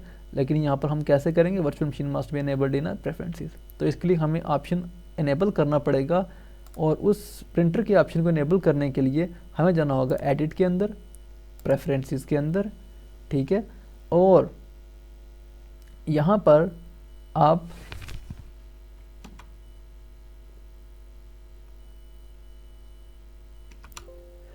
ओके, तो यहाँ पर आपको लास्ट में एक ऑप्शन मिलेगा डिवाइसेस का, ठीक है। आपने इसके ऊपर क्लिक करना है और यहाँ पर चेंज सेटिंग के ऊपर जाना है, यस कर देना है, एनेबल वर्चुअल प्रिंटर के ऊपर क्लिक करना है, ओके कर देना है, ठीक है। ओके, तो अब यहाँ पर अगर आप प्रिंटर्स के ऊपर क्लिक करें और यहाँ पर देख सकते हैं कि ये हमारा कनेक्ट हो गया, ठीक है, मतलब ये प्रिंटर इस वर्चुअल मशीन के साथ कनेक्ट हो गया। ओके किया। ओके, उसके बाद हमारे पास अगला ऑप्शन है डिस्प्ले का, ठीक है। तो डिस्प्ले में क्या होता है कि हमारे पास यूज़ खास सेटिंग फॉर मोनीटर, ठीक है, इसको सिलेक्ट कर सकते हैं, मतलब कि स्पेसिफिक मोनीटर के इसकी जो डिस्प्ले है वो किस मोनीटर के ऊपर चले। अगर आपके पास मल्टीपल मोनीटर लगे हैं, ठीक है, तो आप यहाँ सेलेक्ट कर सकते हैं, और अगर आपने इसी मोनीटर के ऊपर रखना है तो आप इसको सेलेक्ट करेंगे, ठीक है। और फिर अगर दूसरे मोनीटर पे इसको चलाना है तो उसका साइज़ क्या होगा वो आप यहाँ से सिलेक्ट कर सकते हैं, ठीक है। और यहाँ पर ऑटोमेटिकली स्केलिंग रखेंगे तो ये खुद ब खुद वहाँ पर डिस्प्ले जो है स्केलिंग उसकी एडजस्ट कर देगा। तो मैं इसी मशीन पे चूँकि मोनीटर रख रहा हूँ तो मैं इसको सिलेक्ट करूँगा, ओके कर दूँगा। अब यहाँ पर ये जो इसकी फंक्शनैलिटीज़ थी ये हमारे पास ख़त्म हो गई, ठीक है। अब हमने यहाँ पर क्या किया, ISO इमेज लगा दी। अब हम करेंगे अपनी वर्चुअल मशीन को पावर ऑन, ठीक है। जब हम अपनी वर्चुअल मशीन को ऑन करते हैं, जिस तरह हम कंप्यूटर या किसी सर्वर को ऑन करते हैं, तो आपको पता है कि हम उसको जब पावर देते हैं, ठीक है, तो बटन प्रेस करते हैं तो फिर वो ऑन होता है। तो हम क्या करेंगे, यहाँ पर power on this virtual machine click करेंगे तो ये क्या करेगा, हमारी वर्चुअल मशीन को ऑन करेगा और यहाँ पर क्या करेगा कि उस OS को इंस्टॉल करना स्टार्ट कर देगा जो OS आपने वहाँ पर लगा रखा है, ठीक है। लेट से वो विंडो का सर्वर हो सकता है, वो विंडो 8 हो सकती है, विंडो 10 हो सकती है, लिनक्स का कोई सॉफ्टवेयर हो सकता है, या लिनक्स का ऑपरेटिंग सिस्टम हो सकता है, ठीक है, मतलब कुछ भी हो सकता है, यू कैन डू एनीथिंग, ठीक है। तो यहाँ पर हम क्या करेंगे, वेट करेंगे और इस OS को हम फटाफट से इंस्टॉल हम कर लेते हैं। तो यहाँ पर ना थोड़ा टाइम ले सकता है, आपको पता है कि जब हम OS को इंस्टॉल करते हैं तो टाइम लगता है, ठीक है। तो आपने यहाँ पर टेंशन नहीं लेनी और वेट करना जब तक हमारा OS इंस्टॉल ना हो जाए।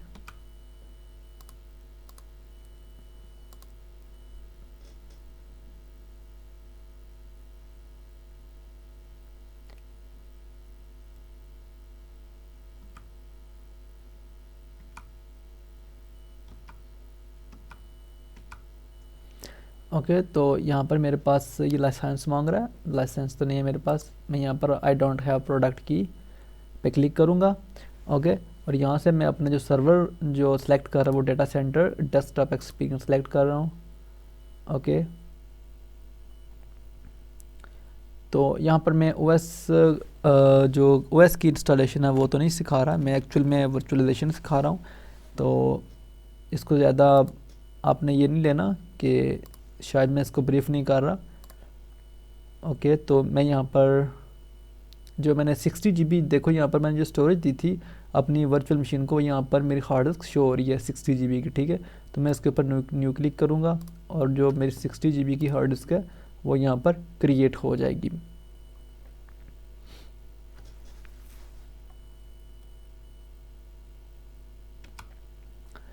और एज यू कैन सी कि यहाँ पर हमारे पास ये जो पार्टीशन थी हमारे पास वो क्रिएट हो चुकी है, और मैं इसके ऊपर नेक्स्ट कर दूंगा और मेरा जो ओएस है वो इंस्टॉल होना शुरू हो जाएगा इस हार्ड डिस्क के ऊपर। और यहाँ पर आपने वेट करना है जब तक कि ये पूरी इंस्टॉलेशन हमारी इस ओएस की हो ना जाए। ठीक है, तो मैं फटाफट से इसको मूव करता हूँ।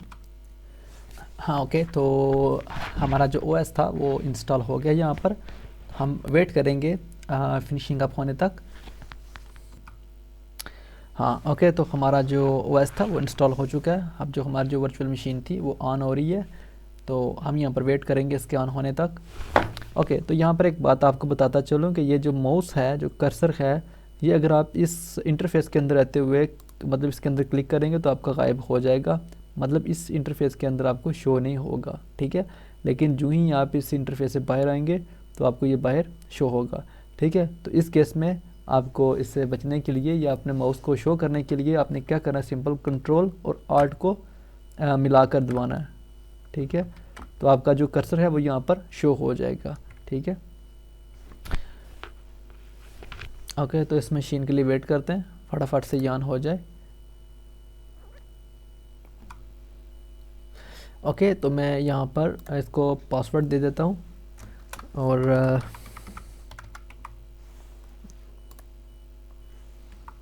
ओके मैं यहाँ पर कोई भी रैंडम पासवर्ड इसको दे रहा हूँ सर्वर को, और उसके बाद फिर यहाँ से फिनिश कर रहा हूँ। ठीक है, तो यहाँ पर जो हमारी जो वर्चुअल मशीन जो हमने बनाई थी VMware वर्कस्टेशन को इस्तेमाल में लाते हुए, तो वो यहाँ पर हमारे पास रेडी हो चुकी है। Just applying computer some settings और after that it will be available. ठीक है, तो यहाँ पर ये कह रहा है control plus alt plus delete to unlock, लेकिन ये इस डिलीट के की से लॉक अनलॉक नहीं होती, तो इसके लिए हम यूज़ करते हैं कंट्रोल ऑल्ट और इंसर्ट की।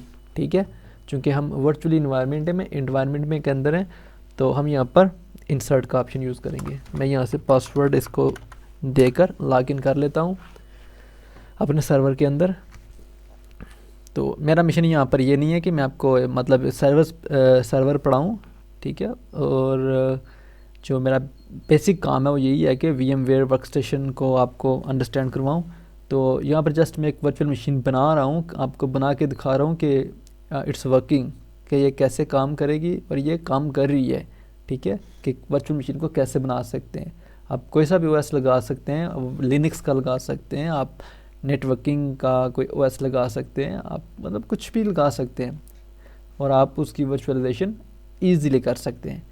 ओके, तो यहाँ पर मैं इसके फाइनलाइज होने तक वेट करूँगा ताकि आपको पूरा समझा सकूँ कि ये बिल्कुल सेम एज़ वर्क करती है जैसे कि एक फ़िज़िकल मशीन काम करती है। ओके, तो यहाँ पर आप देख सकते हैं हमारे पास जो सर्वर था, जो हमने वर्चुअल मशीन बनाई थी, सर्वर का OS लगाकर वो यहाँ पर रेडी हो चुका। ठीक है, तो आप यहाँ पर आप इस मशीन को यूज़ कर सकते हैं। ओके, तो हमारा जो बेसिक काम था एक वर्चुअल मशीन को बनाने का वो यहाँ पर हमारा कंप्लीट हो चुका।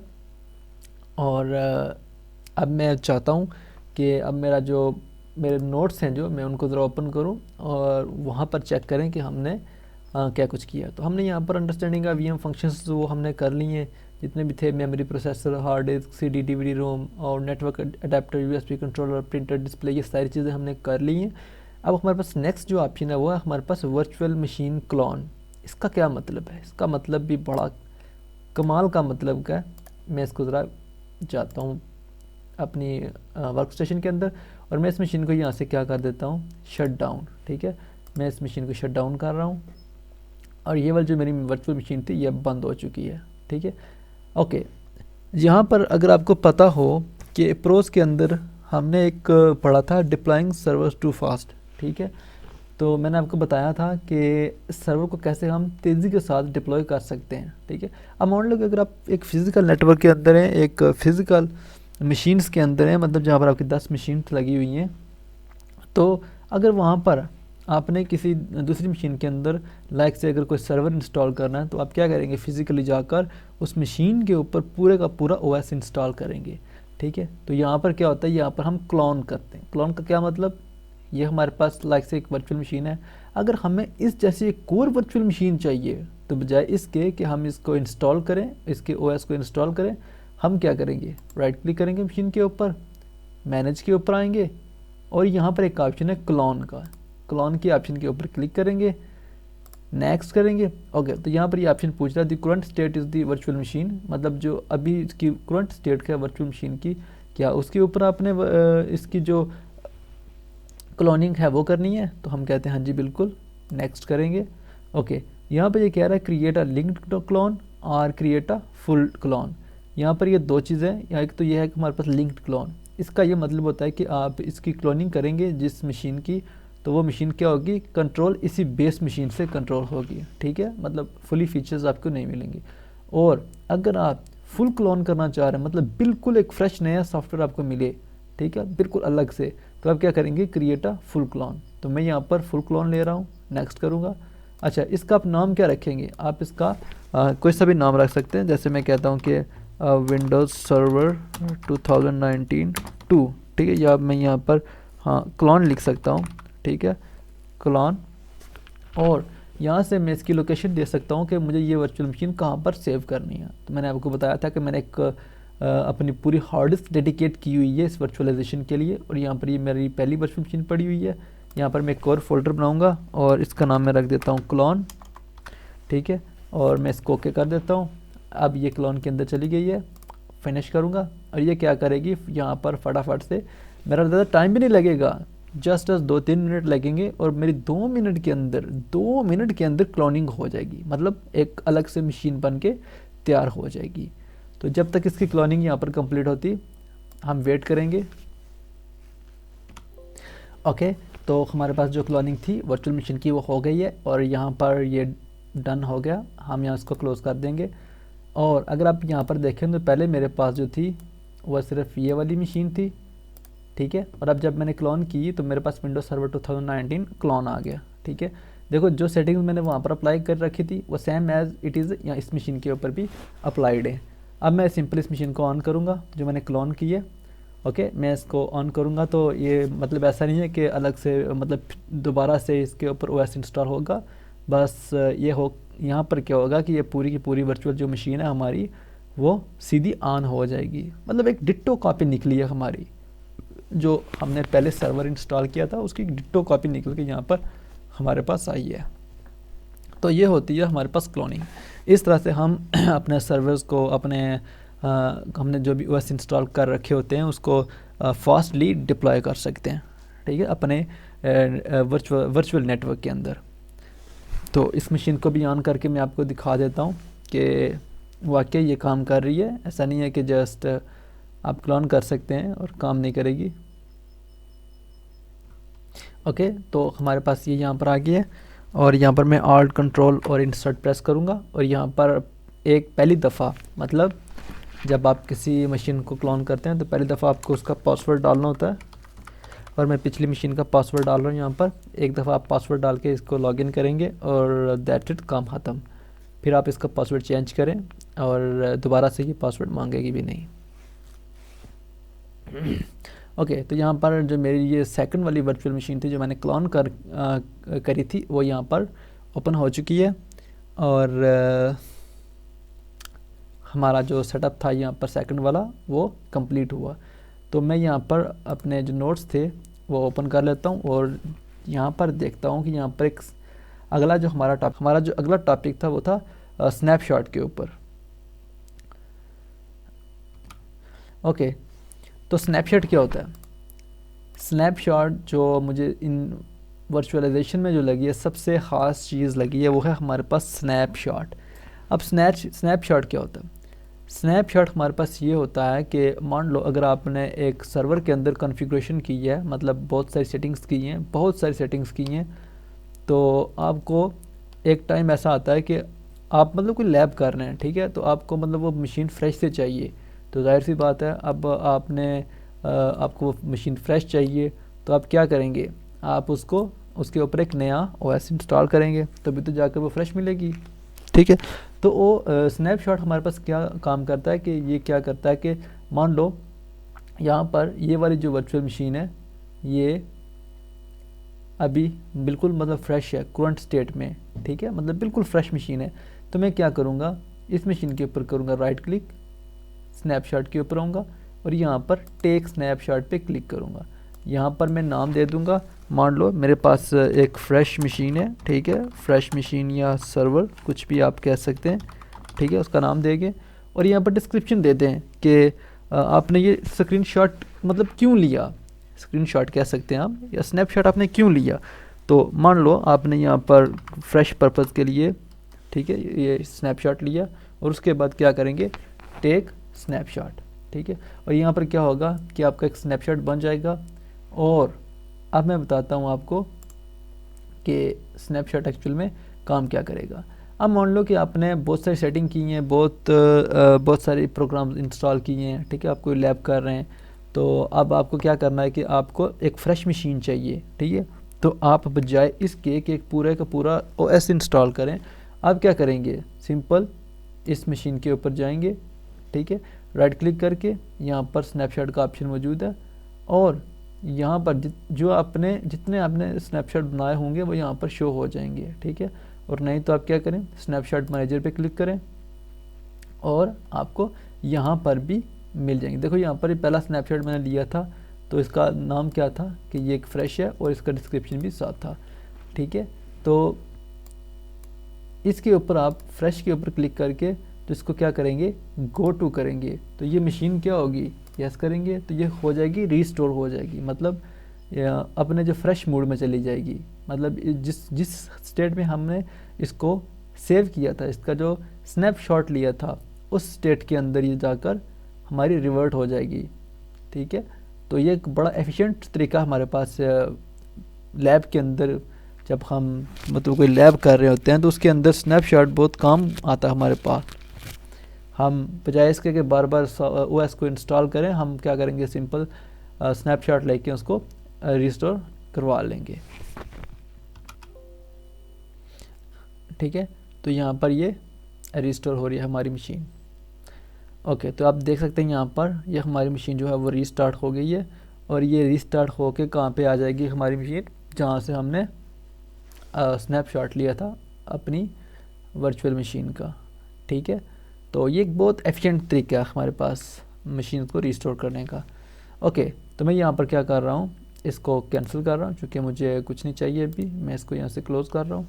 ओके, यहाँ पर मैं दो तीन चीज़ें आपको बता दूँ कि अगर आपको मशीन्स को, इस वर्चुअल मशीन को रीस्टार्ट करना हो तो आप यहाँ पर क्लिक कर सकते हैं, इस बार के ऊपर आप यहाँ पर क्लिक कर सकते हैं और पावर के ऊपर क्लिक करके यहाँ से आप रीस्टार्ट कर सकते हैं, गेस्ट को सस्पेंड कर सकते हैं। सस्पेंड का ये मतलब होता है कि आप पास कर रहे हैं मशीन को, मतलब ये जिस स्टेट में आपने ओपन की हुई है ना, उस स्टेट के अंदर एक पास हमें मिल जाएगा और जब इसको हम रिज्यूम करेंगे तो ये वापस से उसी स्टेट के अंदर चल जाएगी।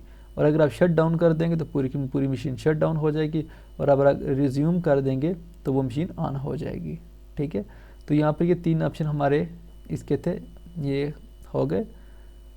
ओके, और यहाँ पर एक और ऑप्शन था, यहाँ पर एक सस्पेंड का ऑप्शन भी है, मतलब अगर आपने इस मशीन को डिलीट करना है, ठीक है, आपने इस मशीन को इस्तेमाल में नहीं लाना, तो आप यहाँ से क्या कर सकते हैं, सस्पेंड कर सकते हैं, ठीक है। तो ये ओ ऐसे हट जाएगी।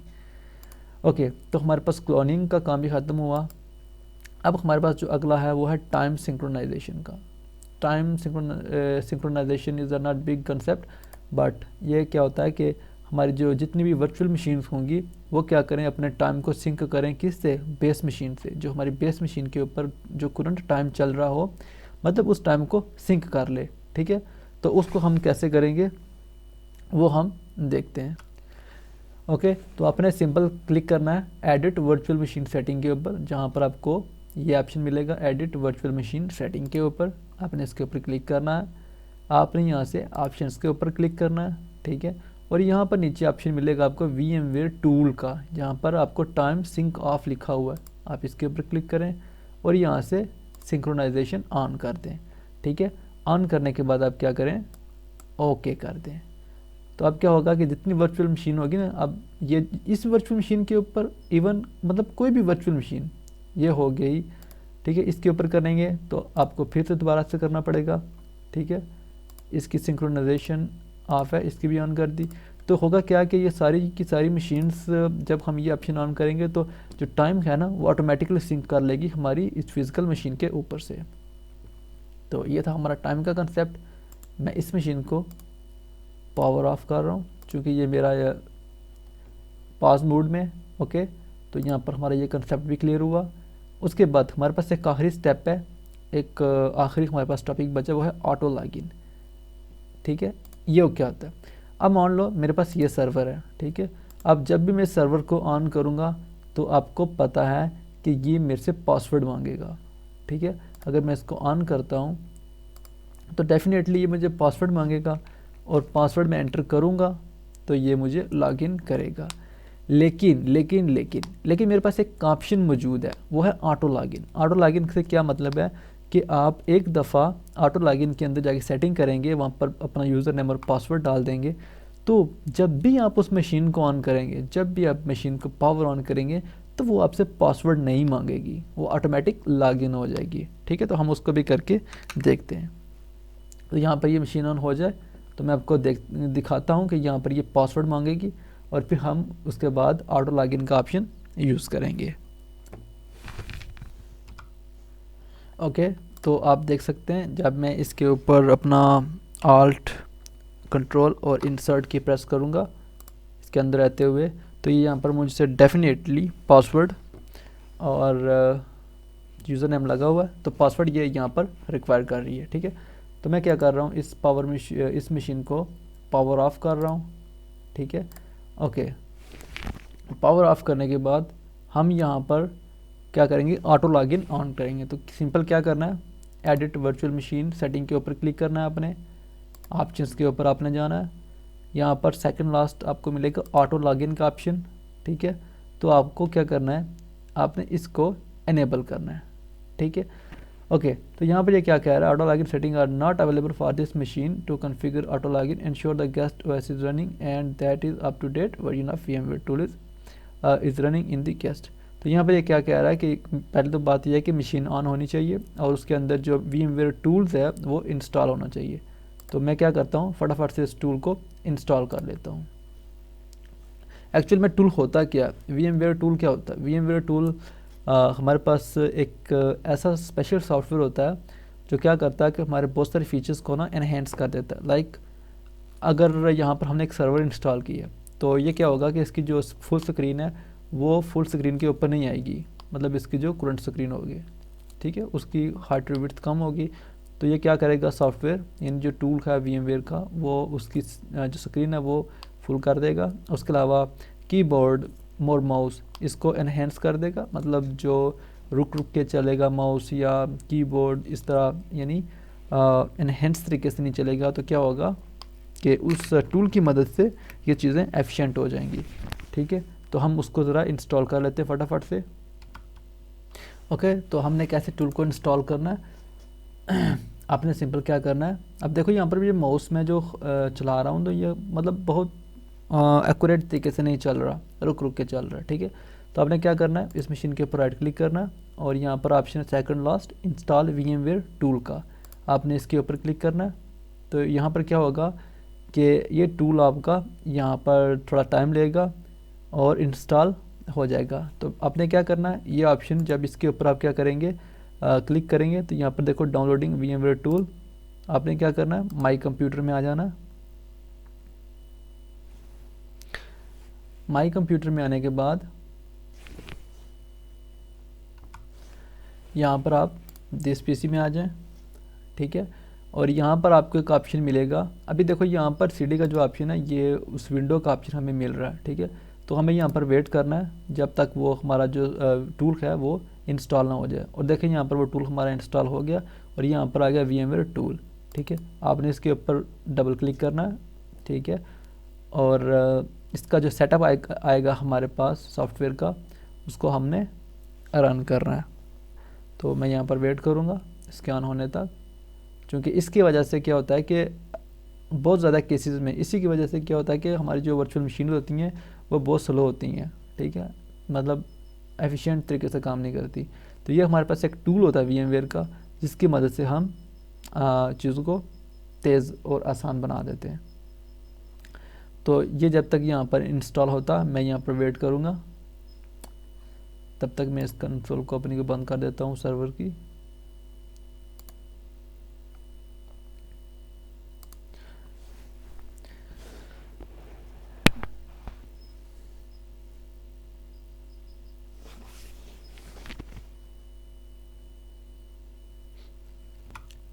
ओके, तो यहाँ पर क्या करना है, आपने इसको नेक्स्ट करना है, उसके बाद नेक्स्ट करना है और इंस्टॉल करना है, ठीक है।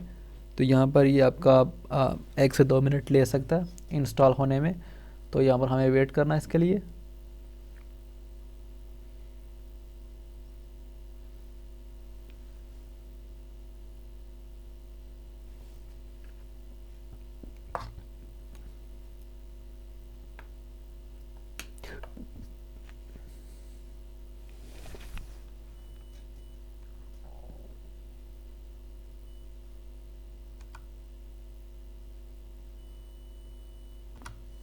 ओके, तो फाइनली हमारा जो सेटअप टूल था वो कंप्लीट हो गया, हम यहाँ से फिनिश कर देते हैं। ओके, तो ये कह रहा है कि मशीन को रीस्टार्ट करें, क्योंकि इसने सेटिंग्स को अप्लाई करना है मशीन के ऊपर, तो हम इसको रीस्टार्ट कर देते हैं। ओके, तो रीस्टार्ट करने के बाद हम देखेंगे कि कितनी मतलब एफिशिएंट तरीके से और कितना तेज़ी से जो है माउस और कीबोर्ड वगैरह काम करेंगे, और बाकी के भी जो कंपोनेंट हैं वो भी। और फिर हम जो ऑटो लॉगिन का जो हम ऑप्शन इनेबल कर रहे थे, जो हमसे इनेबल नहीं हो रहा था, तो हम उसको भी इनेबल करेंगे, ठीक है। तो हम इस मशीन के रीस्टार्ट होने तक वेट करेंगे। ओके, तो हमारी जो मशीन थी वो ऑन हो चुकी है, और यहाँ पर आप देख सकते हैं मैं रिफ़्रेश कर रहा हूँ तो कितनी तेज़ से रिफ़्रेश हो रहा है, मतलब एफिशिएंट तरीके से रिफ़्रेश हो रहा है। हालांकि पहले ऐसे नहीं हो रहा था, मेरा माउस भी जो था वो रुक रुक के चल रहा था, लेकिन अब अच्छे से काम कर रहा है, ठीक है। और हमें चूँकि ऑटो लॉगिन का ऑप्शन इनेबल करना था, तो सिंपल अब चूँकि हमारा वो टूल इंस्टॉल हो गया, तो उस सर्वर के ऊपर या उसकी जो कंट्रोल है यहाँ पे भी क्लिक कर सकते हैं राइट, और यहाँ पे भी राइट क्लिक कर सकते हैं, आप जहाँ मर्ज़ी करें। आप सेटिंग पे आएँ, सेटिंग में आने के बाद ऑप्शंस के ऊपर क्लिक करें। अब देखो यहाँ पर पहले ये ऑप्शन इनेबल का नहीं मिल रहा था हमें, जब हमने टूल इंस्टॉल नहीं किया था। तो अब हमारे पास ये ऑप्शन इनेबल हो गया, मतलब सॉरी इनेबल नहीं हो गया, हमारे पास अवेलेबल हो गया, हम इसको इनेबल करेंगे, ठीक है। तो हम इसको इनेबल करेंगे। अभी यहाँ पर ये यूज़र नेम और पासवर्ड मांग रहा है, ठीक है। तो हमारा जो यूज़र नेम था वो था हमारा एडमिनिस्ट्रेटर, ठीक है, क्योंकि हम एडमिन से लॉगिन थे, और पासवर्ड जो हमने लगाया था वो वाला पासवर्ड आपने यहाँ पर डाल देना और ओके कर देना है, ठीक है। और यहाँ पर ओके कर देना है। तो हमने यहाँ पर ये सेट कर दिया। अब मैं क्या करता हूँ, इस मशीन को रीस्टार्ट करता हूँ, ठीक है। पावर के ऊपर आके यहाँ पर इसे मैं रीस्टार्ट गेस्ट करूँगा, और आप देखूँगा कि क्या ये मेरे से पासवर्ड मांगती है या नहीं मांगती, क्योंकि हमने जो ऑटो लॉगिन है उसका ऑप्शन इनेबल कर दिया। और हम यहाँ पर से चेक करते हैं ये फटाफट से रिस्टार्ट हो जाए। सो चेक करते हैं।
ओके, तो यहाँ पर ये हमारी जो मशीन थी वो ऑन हो रही है और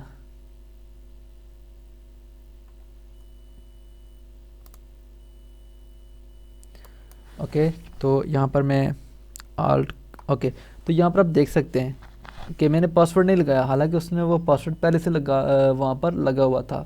ठीक है, मैं कंट्रोल ऑल्ट करने वाला था लेकिन उसने खुद से लॉगिन कर दिया। मैंने कोई उसमें यूज़र नेम और पासवर्ड नहीं डाला, उसने बिना पासवर्ड लिए मुझसे लॉगिन कर दिया। ठीक है, तो ये फीचर कमाल का फीचर है वैसे लॉगिन का। और अगर आपने इसको डिसेबल करना है, मतलब इस फीचर को यूज़ नहीं करना, तो आप सिंपल वही मेथड आपके पास, सेटिंग में जाएं, ऑप्शंस में जाएं, ऑटो लॉगिन में जाकर इसको डिसेबल कर दें। ठीक है, डिसेबल कर देंगे तो ये यहाँ से हट गया। तो ये था हमारे पास आज का वर्चुअलाइजेशन का हमारे पास कोर्स, जो हमने इस पूरी सीरीज़ के अंदर हमने सीखा। तो अगर आप लोग चाहते हैं कि मैं जो बेयर मेटल है उसके ऊपर कोर्स बनाऊं, मतलब जो वर्चुअलाइजेशन हमारी बेयर मेटल की है टाइप 1, तो उसके ऊपर अगर कोर्स बनाऊं तो कमेंट्स में मुझे ज़रूर बताइएगा। और आप लोगों से बस एक रिक्वेस्ट करता हूँ, अगर आपको ये वीडियो पसंद आई है, आपको ये कोर्स पसंद आया, तो चैनल को सब्सक्राइब लाजमी कर दें और लाइक करके बेल आइकन को क्लिक कर दें ताकि नोटिफिकेशन आपको मिल जाए। और कमेंट सेक्शन में मुझे ज़रूर बताइएगा कि क्या आपको बेयर मेटल का जो कोर्स का है वो सीरीज़ का क्या वो आपको चाहिए या नहीं चाहिए। ठीक है, अगर चाहिए तो फिर मैं उसको बनाऊंगा। और आप दोस्तों की बहुत सारी सपोर्ट चाहिए। तो इसी के साथ ही अल्लाह हाफिज़।